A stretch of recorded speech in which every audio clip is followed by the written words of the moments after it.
In a world of Democrats, there will be time for them to make profits.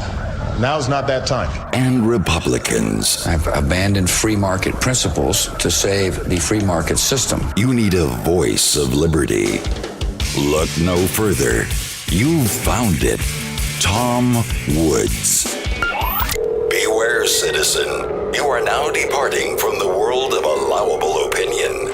The Tom Woods Show. Welcome, everybody. It's Tuesday, September 23rd, 2014. And today is the 1-year anniversary of the show. I want to thank you guys for being with me this past year. It's been a lot of fun. I released an ebook of the interviews that I did in 2013 at the beginning of this year. And we started September 23rd, 2013, and just the interviews I did produced a pretty sizable book. And it's a lot of fun to read through. You say, wow, we covered an awful lot of ground and addressed a lot of arguments that we libertarians need to overcome and are confronted with quite a bit. So if you haven't seen that yet, make sure and check that out. It's on a special page on my website, tomwoods.com. tomwoods.com/woodsbook for that. I'm going to go through a few questions that I've gotten from listeners. There's a theme to some of them anyway, having to do with education, and I have a bit to do with education myself, so I'm going to dive into these. And incidentally, I have my I just woke up voice. My voice is much deeper when I first wake up in the morning, and I'm on my way out of town for a week. Or actually, by the time you hear this, I'm already gone. And I had to make sure the show got done for the week. I have committed to do 5 episodes a week, and I'm going to do it, doggone it. Even though I am going out of town, I am going to make sure that the show gets prepared. Over the weekend and then late last week, we had a health issue with one of our kids that gave us a bit of a scare. And as a matter of fact, I was in the middle of doing an interview with somebody, and I said, and I got a note coming into me, and I said to the person I was interviewing, I'm sorry, I can't do this. I have to leave. And I'll get that guy on another time, but it was a scary week. So it's in a bit of haste that I put this program together. Everything's fine, by the way. Everything looks like it's going to be fine. But I'm in a bit of haste here as I do this, given that it's the morning that I go out of town for a week. It's what a life, right? But I'm doing what I love, right? I wouldn't have it any other way. I'm doing something I love and that I believe in and that I hope is doing some good for some people out there. But oh my gosh, have I got that wake up first thing in the morning voice. Okay, let's go with some questions. I got a question from Kevin in Midland, Texas, and he's an American history teacher, high school teacher, and he has to use a textbook called American Nation. He says, it is truly awful. It is painfully boring, outdated, and full of the typical propaganda we come to expect from government schools.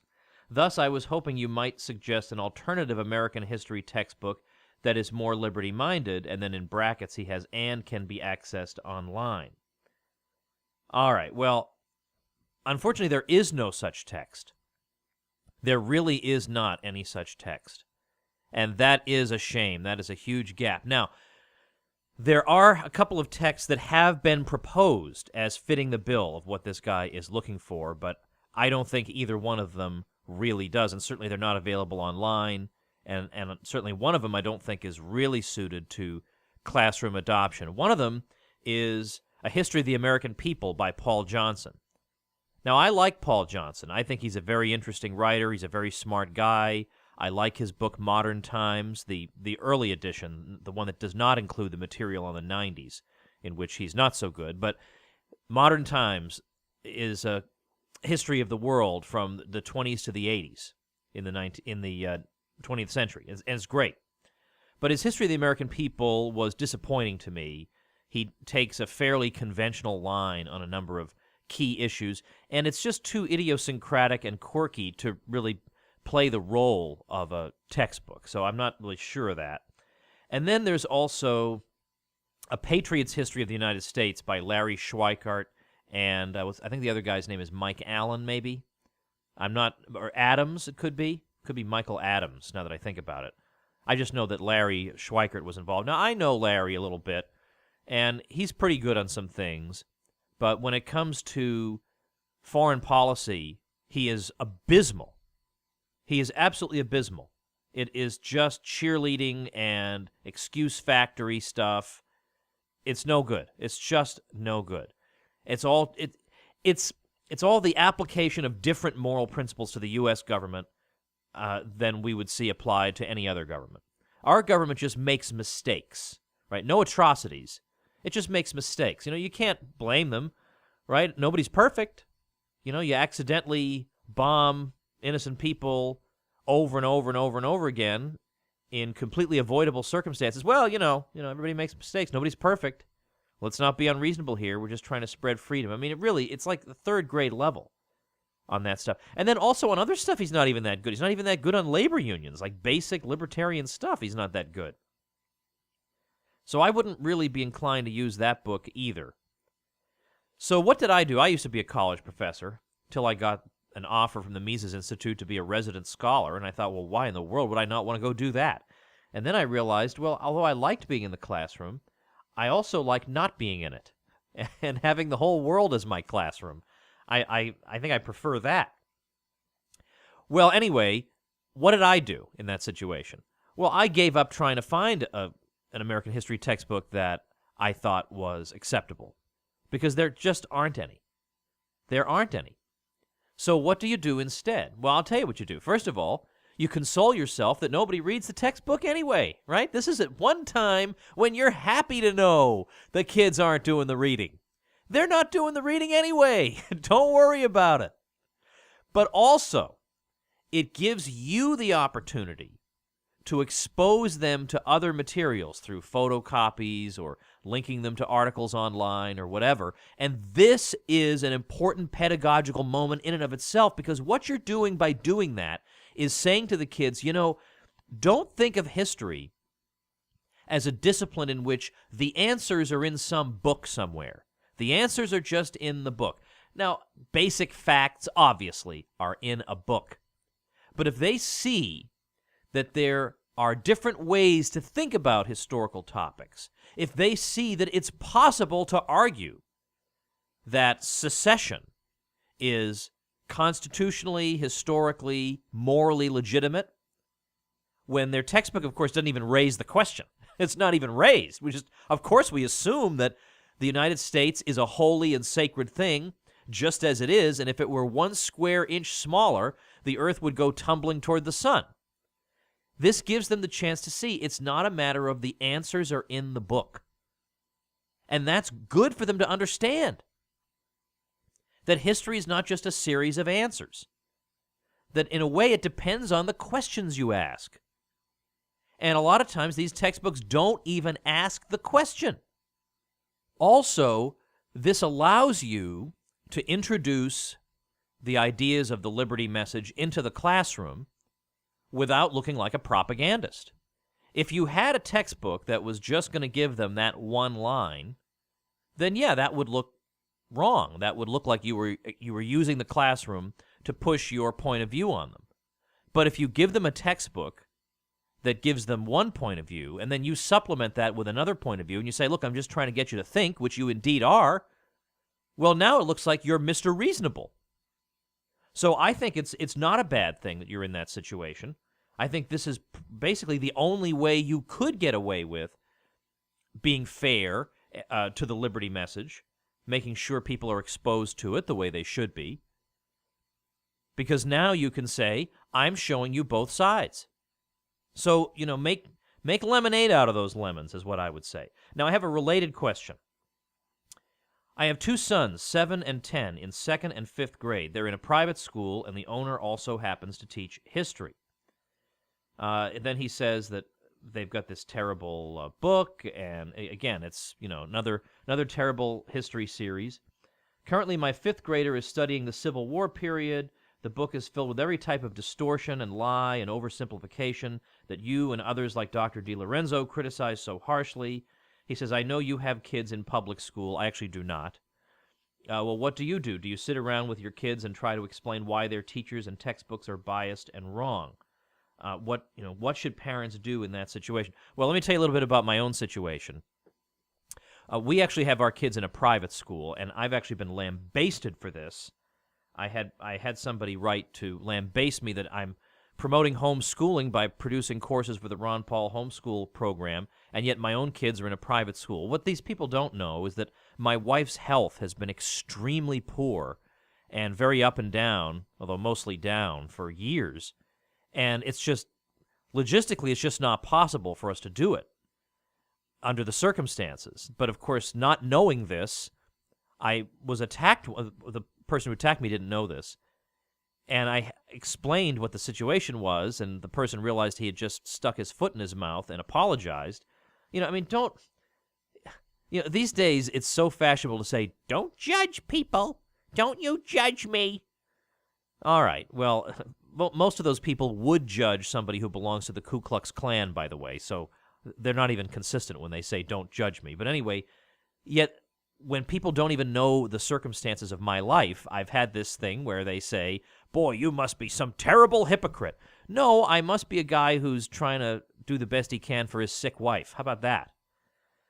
Anyway, no good deed goes unpunished, indeed. Well, we send them to an excellent private school. When I say excellent, I mean they invite me to come teach the kids about libertarianism. Okay, now, you may say, oh, boy, that Woods, he sure has a big head. Well, I think frequent listeners of this show know that's not the case, but the point is nobody would invite me to talk about that subject. No one would invite anybody to talk about that subject. But in one of their great ideas classes in the high school where they go through the major schools of political thought, they go through a unit on classical liberalism, and I go in and teach it. And I've done this 2 years in a row, and it's been excellent. I have a great relationship with everybody there. The teachers are outstanding. But I can see walking through the halls that they do probably have the typical line on Lincoln and the Civil War, so-called, and maybe some other topics as well. So how am I going to handle that? Well, when they're 7 or 8 years old, I'm not really going to handle it at all. I'm probably just going to bide my time, which is in fact what I have done. But as they get old enough to understand the issues at stake, I'm going to have them read DiLorenzo's book, The Real Lincoln, which is a useful book and which does raise important issues. But it's not just the war. I'm sure it'll be other things too. I am going to sit them down and talk about this, but maybe not. I haven't decided exactly how I'll handle it. I've already started doing this in some areas. My kids know about the Fed and things like that, but primarily because they ask me. They want to know what I think about certain things, and at least my eldest has been to a number of my events, and she thinks I'm the coolest dad in the world. So she's already inclined to trust me over the textbook or over what the teacher says. She's already inclined to trust me. Now, I've told her I don't want her going into school and making the teacher look silly, that's not how you use your knowledge. That's not the best way to go about it. I want you to know because I want you to have the truth. And because I already have this relationship with my kids where they're inclined to think, well, Dad seems to know a lot, and people seem to like him, and he's written a lot, and he seems to be an authority, and he's a cool guy, and whatever, I have a certain leverage here in this situation. I'm not sure every parent has that because not every parent writes history books the way I do.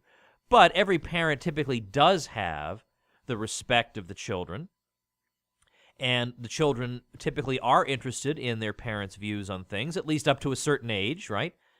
And if you can just grab them before they turn, let's say, 13, when they maybe won't care about your opinions anymore. I don't think that'll be true in my case. My eldest is 11, and I think we're just going to be best friends forever, pretty much.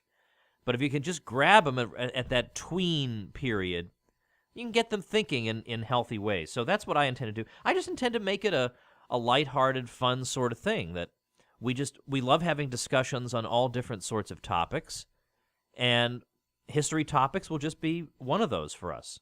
Okay, another question. Somebody over on my Facebook page. Now, will you guys go and like my Facebook page already? I mean, come on. I'm on Facebook as Thomas E. Woods Jr., unfortunately. And you can go to facebook.com/Thomas E. Woods and make me very happy by liking that page, and then hovering your cursor over where it says liked and clicking on the little menu that comes up, get notifications, to make sure you get notified when I post something. Because Facebook often doesn't want to share with you what I post, but I have a funny feeling you might want to see it.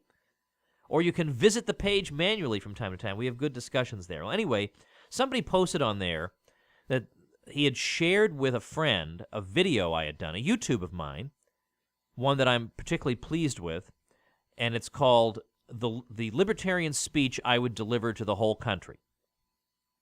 And the friend said this: I got to the point where he is fantasizing about markets. Here we go.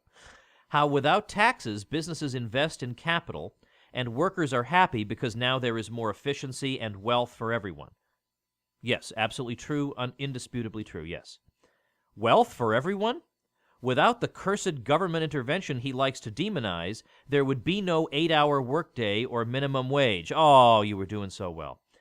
Before the days of government intervention, these benevolent markets hired children so they could pay them less. Well, of course, this is exactly the line they give you in school. Speaking of school, this person has absorbed the lesson perfectly. No independent thinking at all. The government has made me safer and happier. How do I know? Because they've told me. In their schools. Why would I be suspicious of that? That they run a bunch of schools, and by the way, those schools happen to tell me that I couldn't survive without them. I'd be earning 10 cents an hour working in a coal mine somewhere with one arm and one leg. I mean, wouldn't you be a little curious? I mean, how do these institutions sap the curiosity out of everybody? Like, you're not even remotely curious that there might be maybe another way of thinking about this? That you had child labor, and then the government got rid of it, and then you didn't, so that must be the whole story? Let's deal with the child labor thing. I mean, I've covered this. I've covered this in a couple of my books.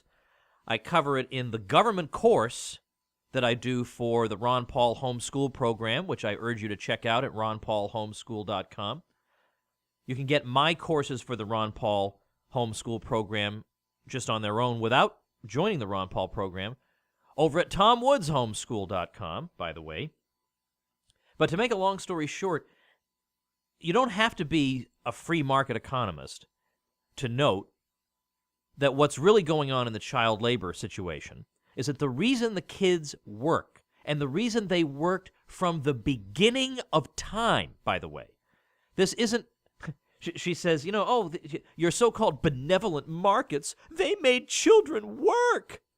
Yeah, you know what made children work? Reality.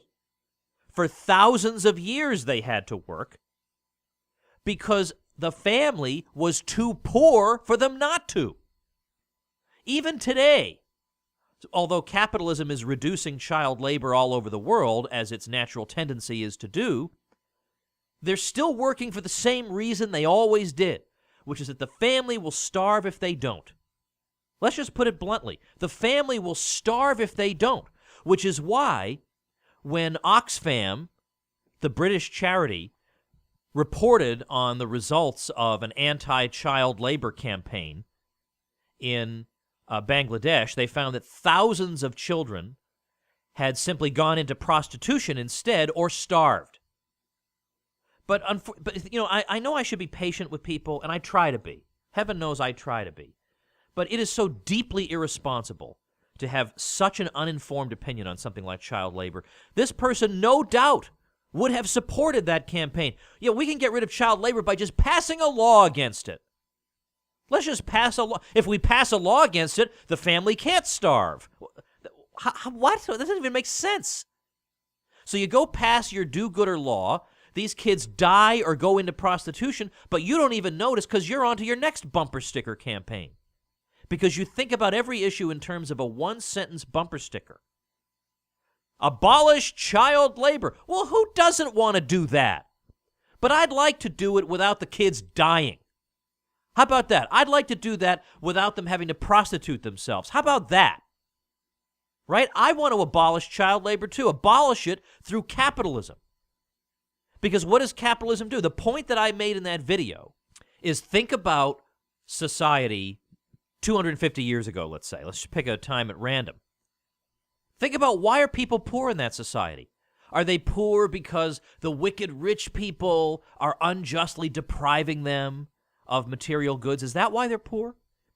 They're poor because they live in a society in which the economy is not physically capable of producing enough goods per capita for everybody to enjoy a satisfactory standard of living. That's why they're poor. Redistribute wealth all you want in the 18th century. You will solve nothing other than to make people even more miserable than before. I mean, the worst, most antisocial, anti-human policy imaginable at that time would have been wealth redistribution. You need that money to invest in capital goods so that more physical stuff can be produced with less input. This creates greater abundance, which puts downward pressure on prices relative to wage rates, and that's how people are able to consume more and to escape grinding poverty.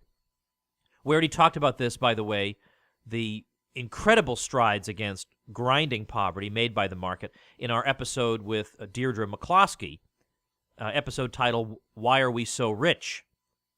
Well, this is not a small thing. I mean, you'd think people would be grateful for this, have some kind of respect for the market. But they don't. But anyway, now we can see how it is that capitalism gets rid of child labor. By consistently increasing output and thereby putting downward pressure on prices relative to wage rates, you increase the real incomes of everyone, which means that that family can now get by without sending their kids to work. You know, as I've sometimes said, it's not like all the bad parents in the world are all living in Bangladesh. Like, that would be kind of a weird coincidence, wouldn't it?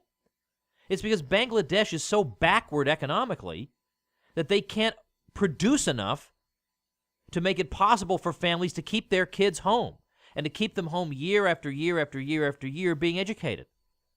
That's impossible. That is an impossibility unless you want these families to starve.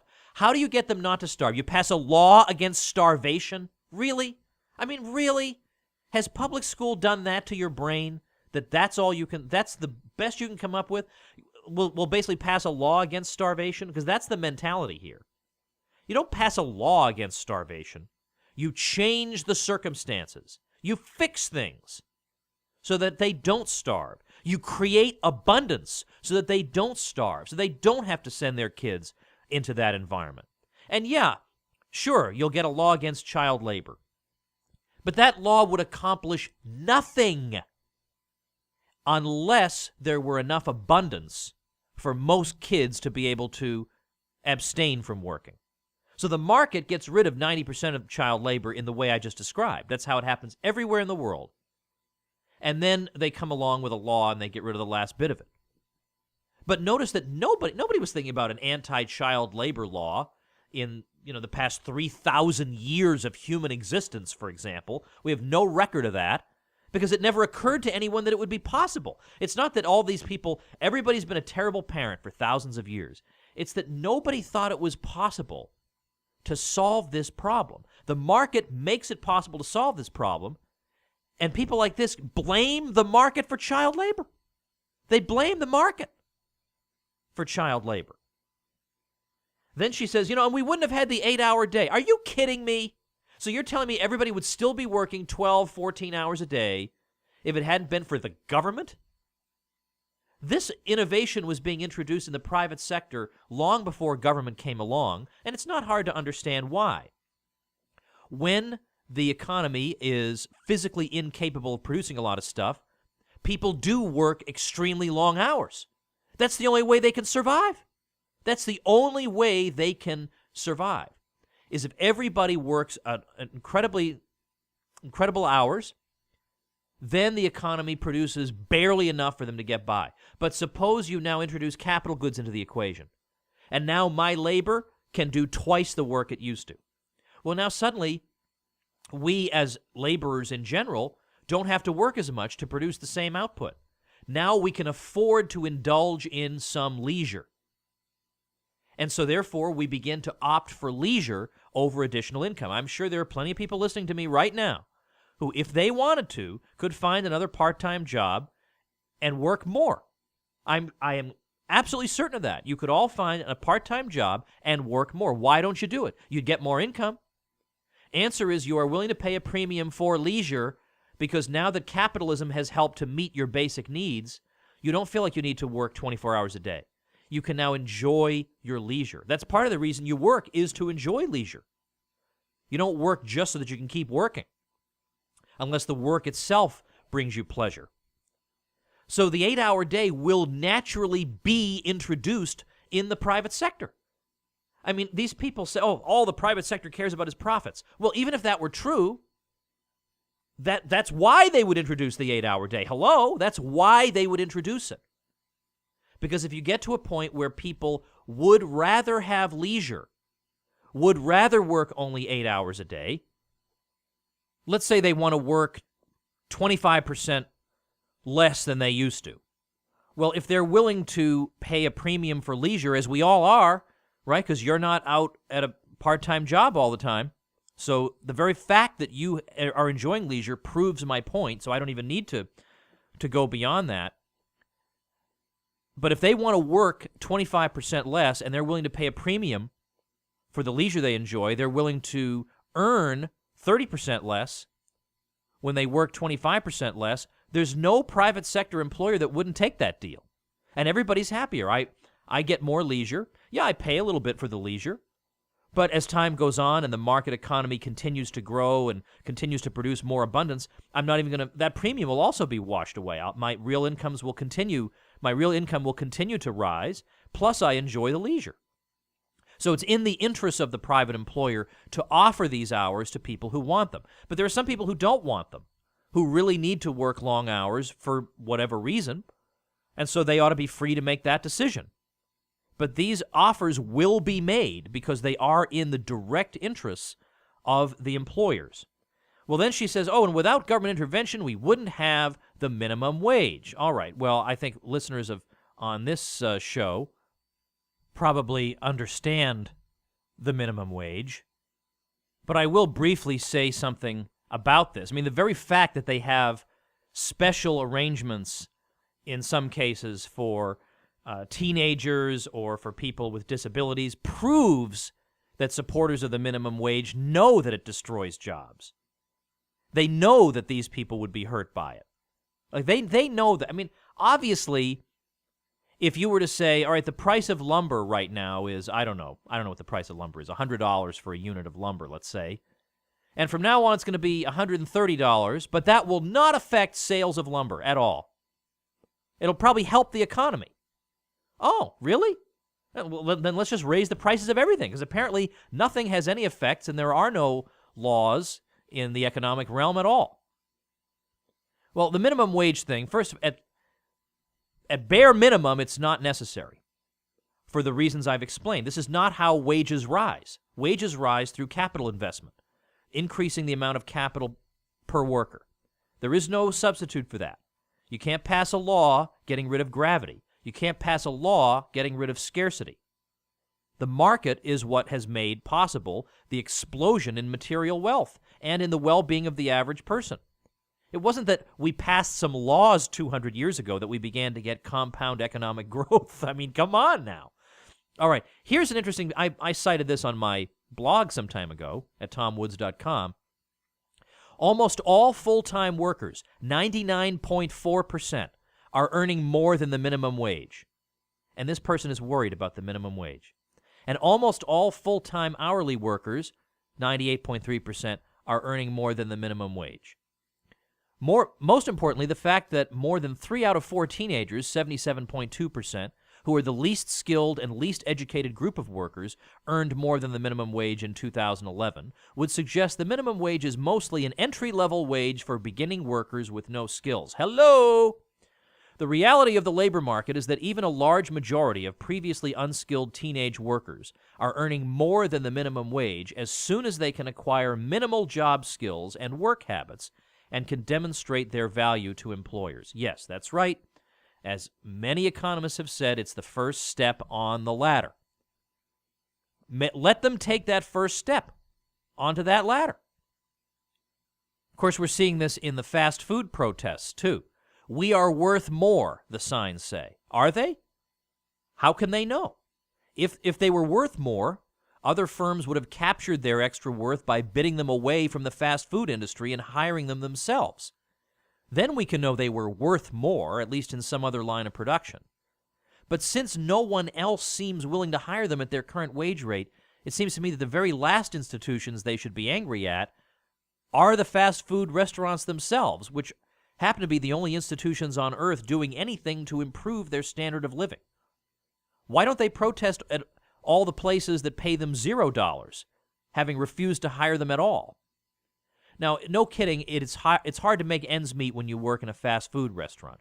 These are entry-level jobs, the classic entry-level jobs. You can either use them for advancement within the restaurant or as evidence to future employers that you are a reliable person.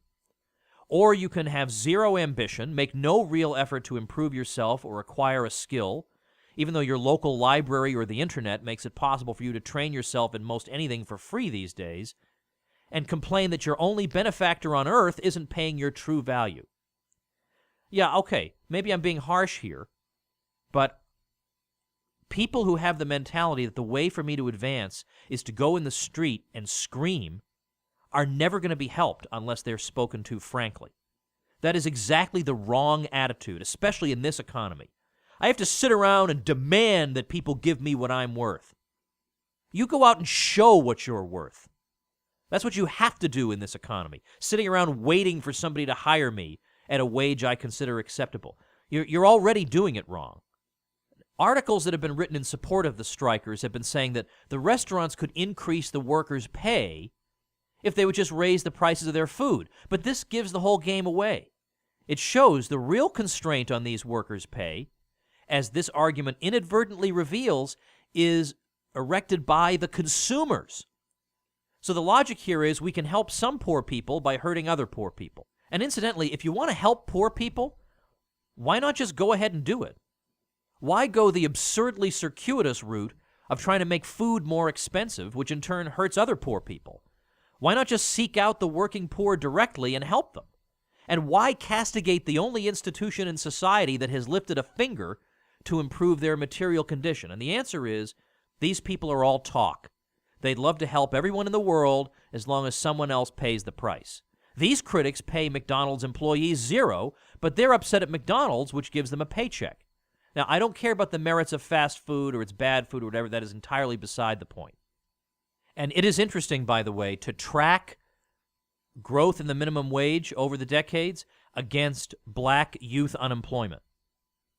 It is shocking. It's one-to-one. It's a perfect correlation. It is as revealing as you could ask for, and yet we're supposed to believe this is a progressive thing. I mean, come on now. Again, come on. Have an original thought for once in your life. Now, look, you guys who listen to me a lot, I don't generally get worked up on the show, but it's just so tiring that you cover the same ground, and then you get what you get in response to what are obviously pretty well thought out arguments is stuff like this. I mean, utterly conventional nothingness that collapses at first glance. I mean, all you have to do is just think about it, and it collapses. But we're taught not to think. Look for the answers in the book. The book tells you the minimum wage has helped these people, when the minimum wage is almost completely irrelevant to the U.S. economy.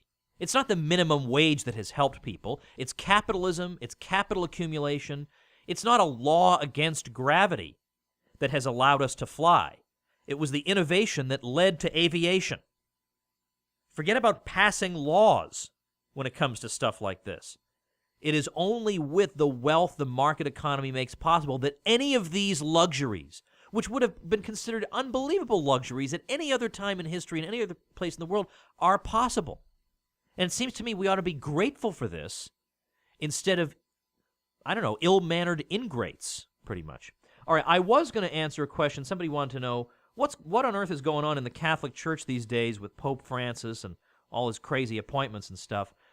I think I'm going to do that. I'll do that in another Q&A episode one of these days down the road. And I'm not sure a lot of you guys are interested in that or not, but I suppose if you're not, you can just fast forward over that part.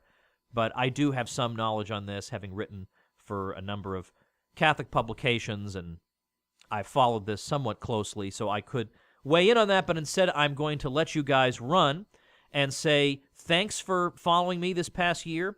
We're going to try and make the show even better in the coming year. Keep on going. I hope you can help spread the word about the show, TomWoodsRadio.com. You guys are the best advertisers I have. And also, I have set up something for you guys in a way to thank you for the support. If you go to supportinglisteners.com, you're going to find just an unbelievable array of things. You know, you send $250 to PBS, and they send you a crummy umbrella. No. You're getting at least as much as you give with the stuff that I have for you over at supportinglisteners.com. All my Ron Paul homeschool courses, which are suitable for adults, by the way. You should not feel silly taking them. You'll find that I'm treating these students as if they are adults. I'm treating them like they're bright students, which indeed they will be. So I've got that. I've got lifetime subscriptions to mylibertyclassroom.com, where you can learn the history and economics they didn't teach you. All kinds of great stuff over at supportinglisteners.com. So if you have enjoyed what I've been doing and appreciate what I've been doing for the past year, I hope you'll take a moment to have a look over there at supportinglisteners.com. All right, thanks so much for listening, everybody. See you tomorrow. The Tom Woods Show.